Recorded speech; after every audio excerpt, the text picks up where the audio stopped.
Dans cette vidéo, on va parler de la fonction d'onde d'un hydrogénoïde. On va s'intéresser probablement aux densités de présence et donc aux formes finalement des orbitales atomiques d'un hydrogénoïde. Alors une fonction d'onde est définie par, en coordonnées polaires par hop, phi de trois coordonnées, r, θ et phi. Et donc on va définir la densité de présence. Donc cette fonction d'onde là contient toutes les informations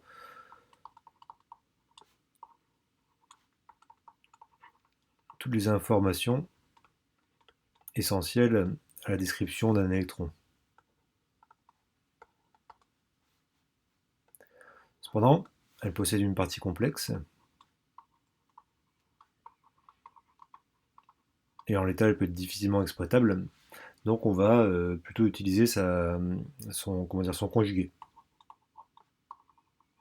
Et dans le conjugué de cette fonction d'onde, on aura toutes les informations nécessaires pour pouvoir traiter la présence d'un électron, présence qu'on va définir comme la densité de présence. On va définir une grandeur, la densité de présence, la probabilité de présence en fonction du volume.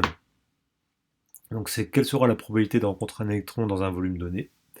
Et on va définir ça comme étant le module, enfin comme on dit le module de la fonction d'onde au carré, c'est-à-dire la fonction fois son conjugué, c'est-à-dire finalement son module au carré.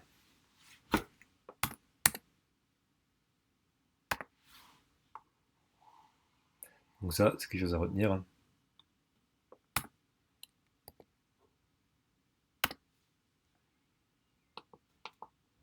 Voilà. Et donc on va pouvoir se passer dans deux repères, le repère cartésien,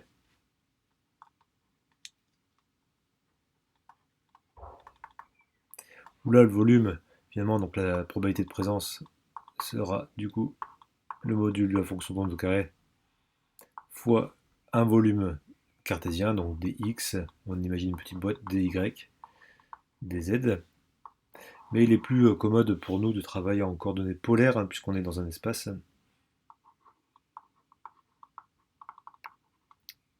Et que la fonction d'onde est fonction de θ et de phi. Donc en coordonnées polaires, c'est ce qu'on voit ici. On va définir la probabilité de présence d'un électron comme le module de la fonction d'onde au carré fois. Et donc on va imaginer ici un petit élément. Donc un élément comme ça en coordonnées polaires s'exprime comment? Un élément de volume, r dθ, avec ici l'angle θ, dr, r sinus θ dφ. Donc c'est comme ça qu'on définit un élément de volume, qu'on appelle du coup r carré, sinus θ, dθ, un petit angle θ, fois dφ. Donc ça sera l'élément de volume. Ce qui est à savoir,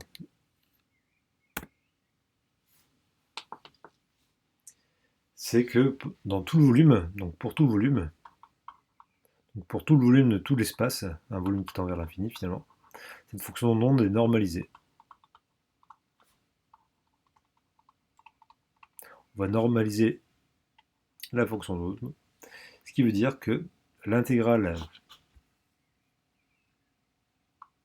dans tout l'espace de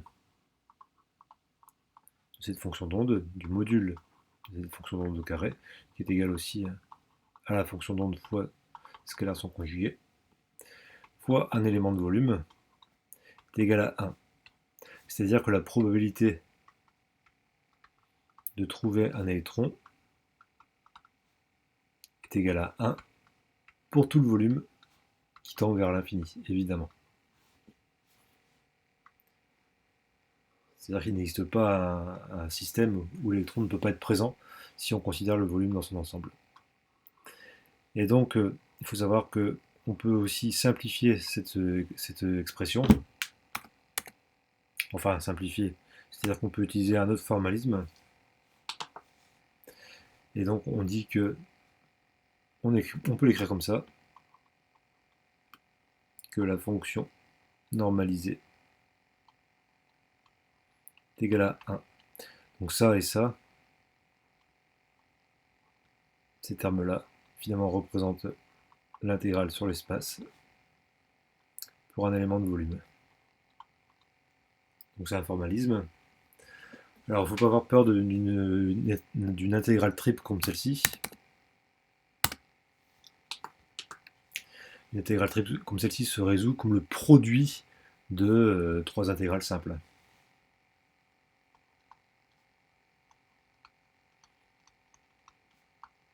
De trois intégrales, une de 0 à R, une de 0 à 2π, ça c'est pour la fonction π qui est ici, et une qui va de là à là, donc de 0 à π, pour la fonction θ. Θ qu'on va noter ici. Et donc il suffit de faire le produit de ces fonctions d'onde pour résoudre cette équation. On va parler maintenant de densité radiale. Et ici. Alors la fonction d'onde, je vais zoomer un petit peu ici pour avoir la place. La fonction d'onde peut se définir sous deux parties. Une partie radiale, qui ne dépend que de R, c'est-à-dire la distance par rapport au centre de notre hydrogénoïde, et une partie angulaire, qu'on va noter Y, et qui dépend de θ et de ψ. Pour la densité radiale, on peut aussi déterminer du coup, donc ça c'est la densité radiale, la partie radiale, ça c'est la partie angulaire. Et pour la partie radiale, on peut s'intéresser de la même façon à sa probabilité de présence. Et donc sa probabilité de présence dp se note comme étant le module fois son conjugué, donc la fonction d'onde carré, c'est-à-dire R au carré, fonction de R, fois les contributions en R de notre équation de tout à l'heure, fois R carré dr. Donc les contributions R de notre... ici, R carré, θ.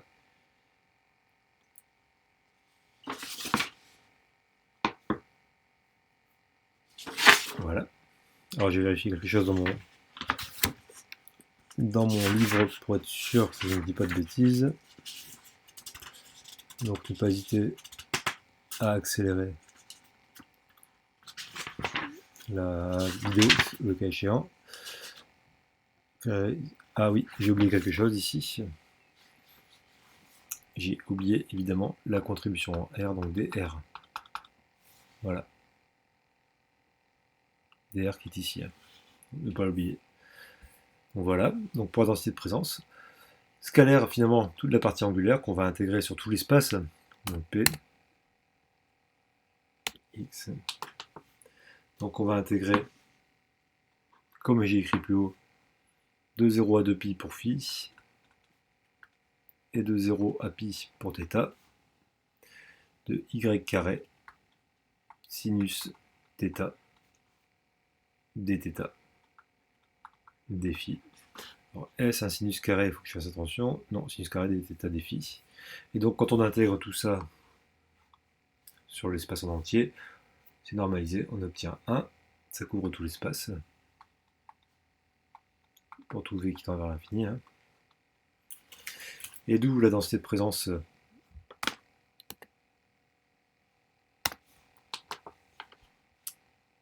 radiale, qui s'exprime comme R carré de R fois R carré.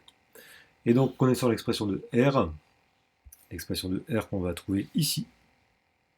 Alors pas ici, j'aurais fait une erreur. Oui, ici. Donc si je zoome, on trouve ici dans la littérature les expressions des rayons de la fonction d'onde, enfin la partie radiale de la fonction d'onde pour différents nombres quantiques, hein, confère la vidéo sur les nombres quantiques que j'ai fait. Et donc avec ces expressions-là, on peut tracer finalement la densité de présence fonction de dr.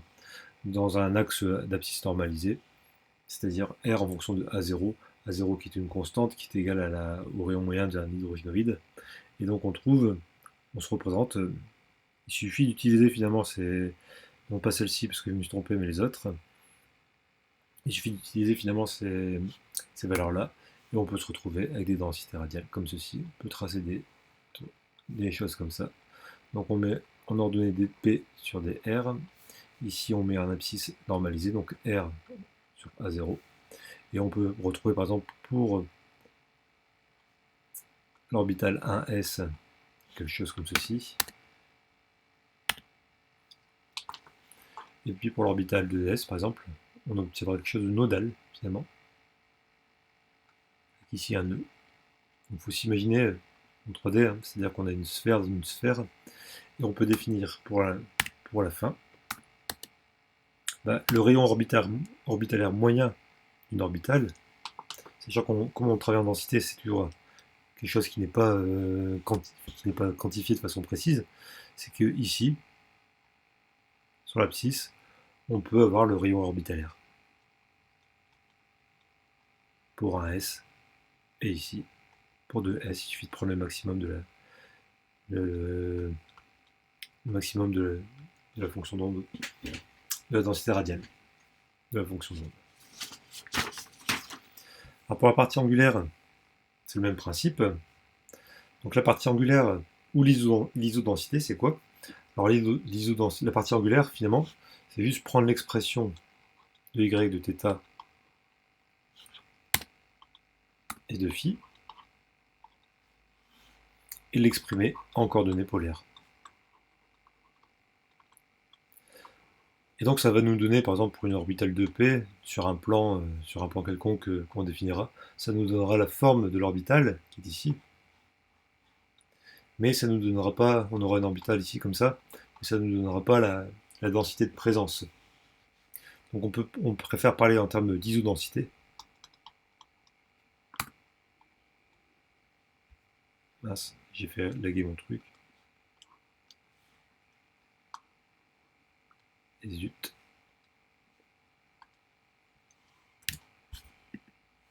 D'isodensité. Donc là, ce que je vais faire, c'est que je vais rafraîchir ma page.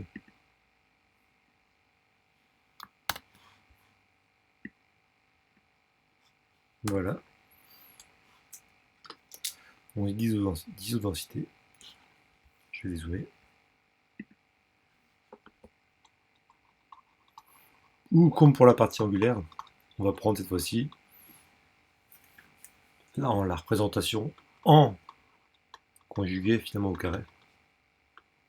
C'est-à-dire qu'on va prendre la représentation en y carré. Et donc dans la littérature, on trouve les expressions des parties angulaires pour un hydrogénoïde. Et on trouve ici que parfois on a des expressions qui sont complexes, d'où l'intérêt d'utiliser le module au carré, c'est-à-dire le module, le conjugué au carré, parce que ça permet de s'affranchir des parties complexes des fonctions d'onde et de nous intéresser finalement qu'à la partie angulaire réelle finalement, qui nous donnera la probabilité de présence d'un électron en fonction de cette partie angulaire. Donc pour ça, on va s'intéresser, pour illustrer tout ça, on va s'intéresser à un petit exercice. Un exercice sur les orbitales 3D. Donc on fournit l'expression d'une orbitale atomique 3D dans le cadre d'un atome d'hydrogène, donc on est dans le cadre d'un hydrogénoïde. Donc ici on a une valeur en A0, puissance 3,5, c'est quelque chose qui est classique, qu'on peut retrouver dans la littérature, fonction de A0, exponentielle de R, donc on a une partie radiale, sinus carré de θ et de phi, donc on a une partie angulaire également. Donc voici ici une partie angulaire et une partie radiale.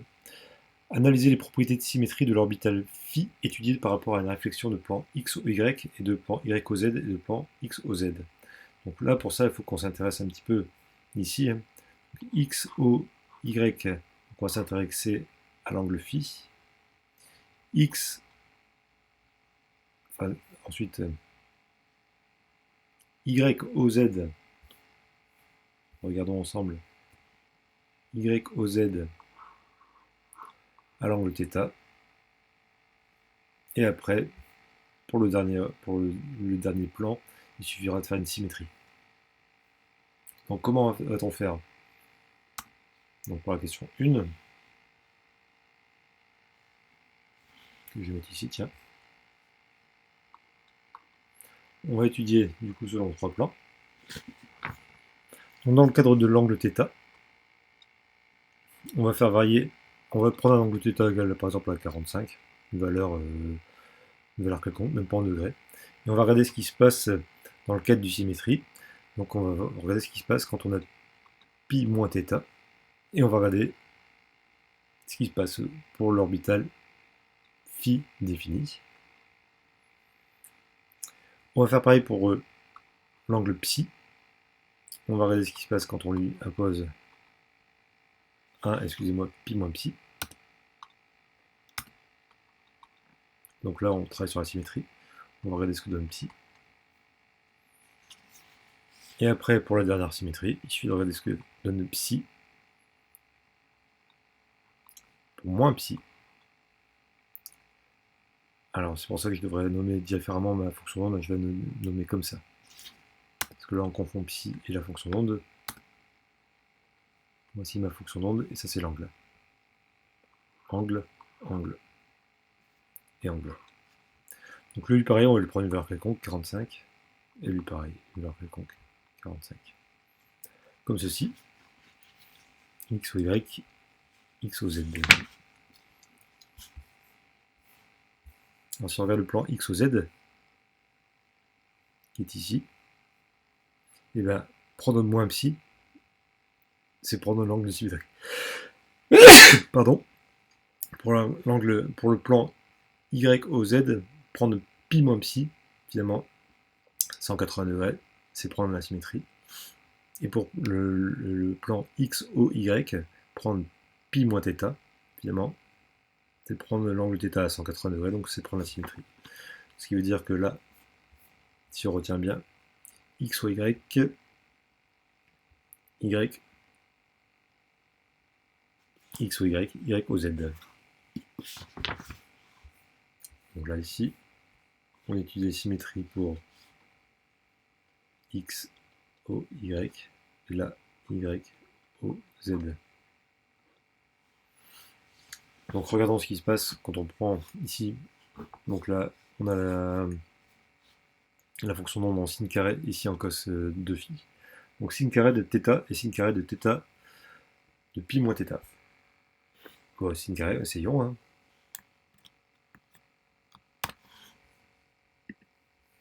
Donc on a ici sinus de 45 carré, même valeur, et essayons sinus de pi moins 45 carré, et on obtient la même valeur.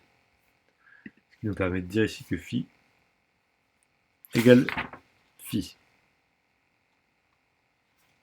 Voilà. Pareil pour cosinus de psi. Donc, prenons cosinus de 45, pareil, au hasard, on obtient un chef. Donc 45 fois 2, on peut prendre la moitié de 45. Hein. Et cosinus de pi moins 45, alors, je suis en radian, hein, 45 radians, et j'obtiens moins.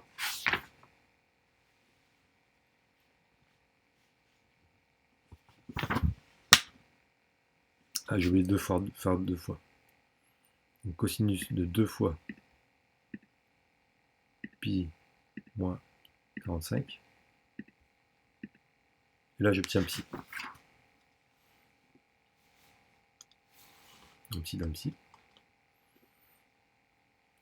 Et là, si je prends phi et moins phi, cosinus 45 et moins 45, j'obtiens encore la fonction d'onde qui est la même. Donc on peut en déduire que les trois plans sont des plans de symétrie.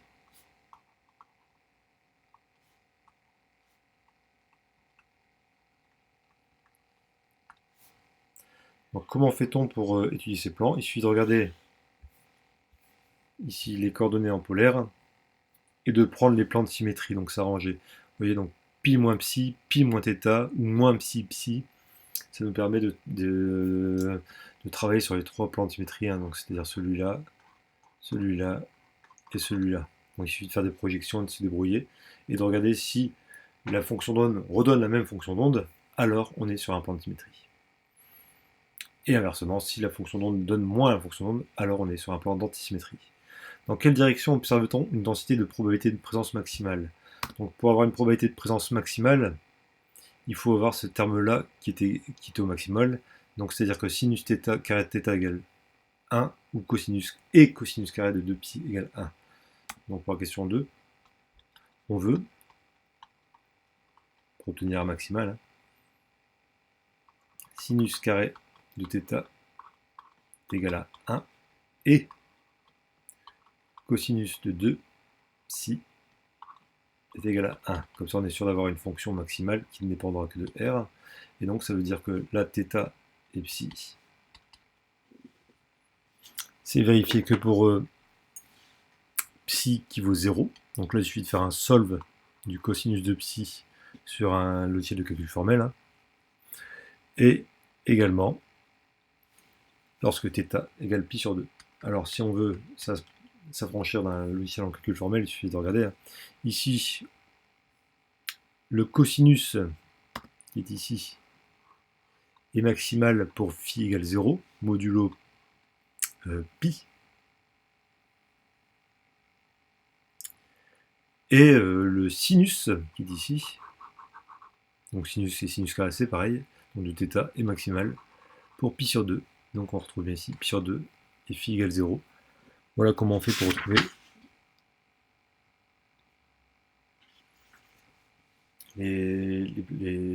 la fonction maximale.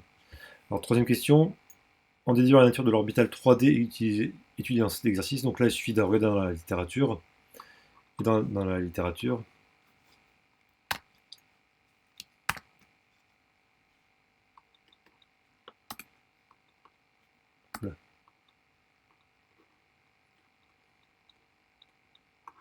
et ben ici on est ici en présence d'une orbitale dx carré y carré. Donc là il faut regarder la forme de l'orbitale en fonction de ce qu'on a vu là et des plans de symétrie, et on trouve ça.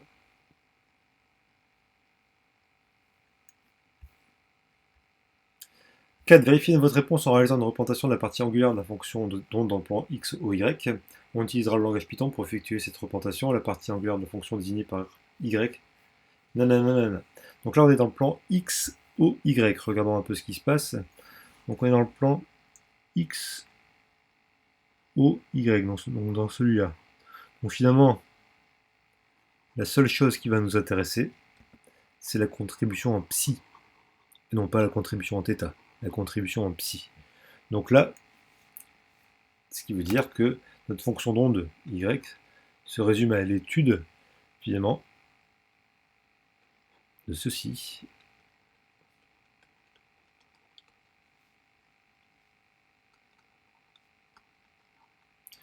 C'est-à-dire qu'en fait, on s'affranchit de la partie θ, puisqu'on étudie ça dans le plan x ou y. Donc on va bien se rappeler. Hein. Donc là, il nous suffit de faire un programme Python en faisant varier psi de 0 à 2π pour lui faire un tour complet. C'est ce qu'on a fait dans ce programme Python là. Regardons.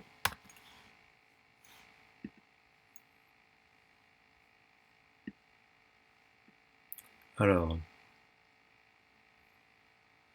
le problème c'est qu'on ne l'aura pas dans mon...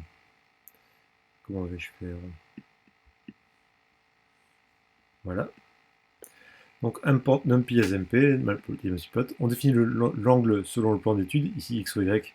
Donc ce qui veut dire qu'on va étudier phi, pardon, comme j'ai dit tout à l'heure. Et on va faire varier phi de 0 à un angle de pi, et on va mettre 100 points.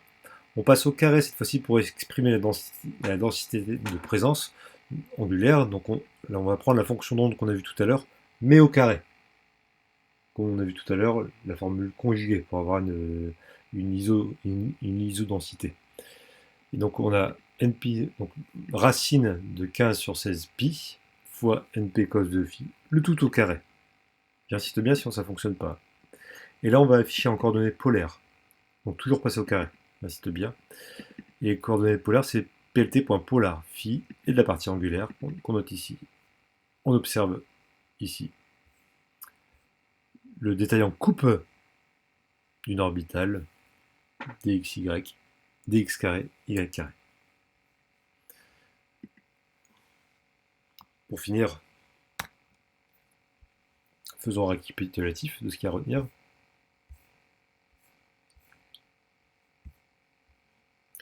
La fonction d'onde contient toutes les informations sur les électrons. Elle est complexe, donc on utilise son conjugué, c'est-à-dire son module au carré, pour obtenir la densité de présence des électrons pour un volume donné, par unité de volume. En coordonnées cartésiennes, ça s'utilise peu, on utilise les coordonnées polaires, à retrouver ici dans la littérature. Cette fonction d'onde est normalisée, c'est-à-dire que pour un élément de volume infini, elle vaut 1.